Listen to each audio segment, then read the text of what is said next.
If it's spoiled, then the whole body will be spoiled. Indeed, this piece of flesh is the heart.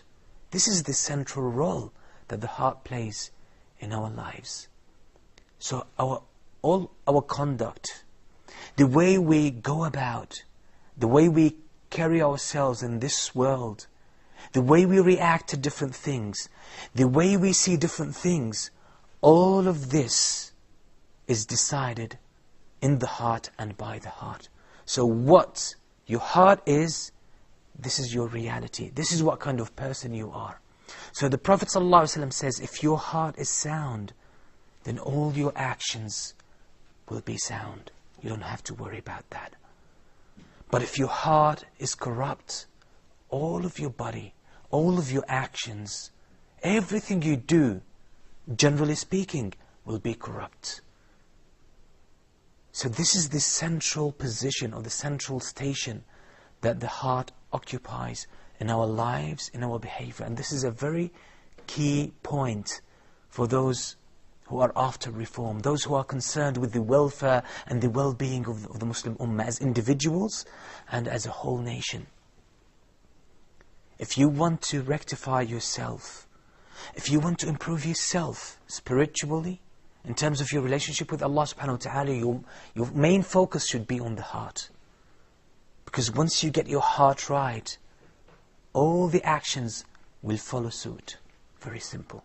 Many people pay great attention to their actions, they forget about their heart.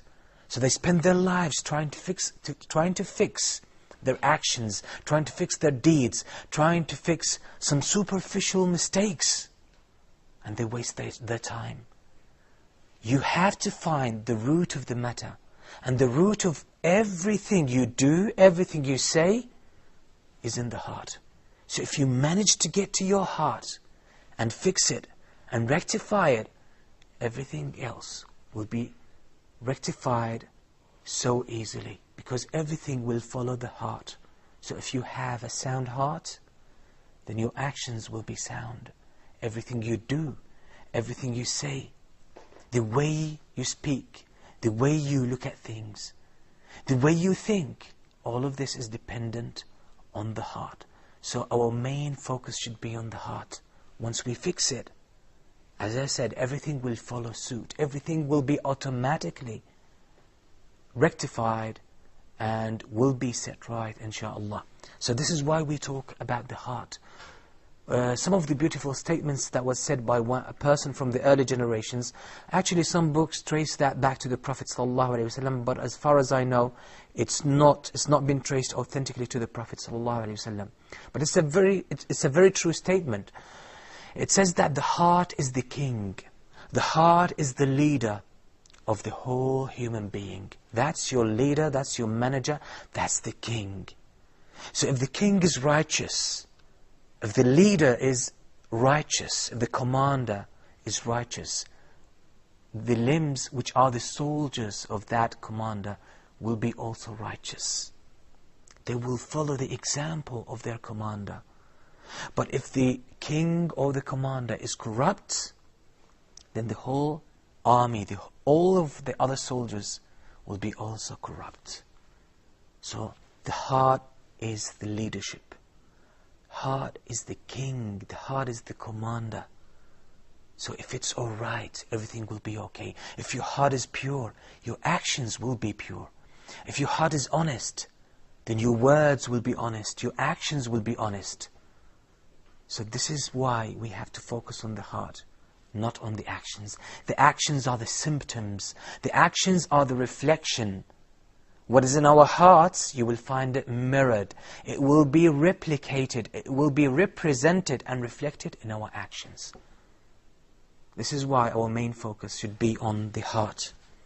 Always another reason that makes us focus on the heart is that Allah subhanahu wa ta'ala is concerned with our hearts. The way Allah subhanahu wa ta'ala weighs up our own status is by our hearts. This is why the Prophet ﷺ says in the authentic hadith narrated by Muslim, he says, إِنَّ اللَّهَ لَا يَنظُرُ إِلَى صُوَرِكُمْ وَأَمْوَالِكُمْ. Allah indeed is not concerned. Allah doesn't look at your looks and your wealth. These things matter very little to Allah. They carry no weight in the sight of Allah subhanahu wa ta'ala. But what really matters in the sight of Allah, وَلَكِنْ يَنْظُرُ إِلَىٰ قُلُوبِكُمْ وَأَعْمَالِكُمْ. What really matters in the sight of Allah are your hearts and your actions. So what Allah looks at, what Allah, or the way Allah subhanahu wa ta'ala judges us is by our hearts. And the actions, obviously, as we said, are a reflection of what is in the heart. So when Allah judges us, when Allah weighs up our situation, He looks at our hearts. That's the essence of our lives. That's the essence of this life. So if Allah subhanahu wa ta'ala is concerned with the hearts, we know that Allah is the all-wise, Allah is the all-knowing. So He knows what to look at. Allah knows what's the most important. Allah knows what really matters. So from this knowledge we can arrive at the conclusion that if we want to be better individuals, if we want to be better Muslims, if we want to make it to paradise, focus on your hearts. So hopefully by this we have come to understand some of the importance and the significance, and hopefully we have justified why we have dedicated this show fully to talk about the heart, the secrets of the heart, and the world, the whole world of the hearts. And we will, inshallah, in the next episodes, we will try to uncover the rules and the treasures of the world of the heart. So you are invited to join us and benefit from this show. Until we meet next time, Assalamu alaikum wa rahmatullahi wa barakatuh.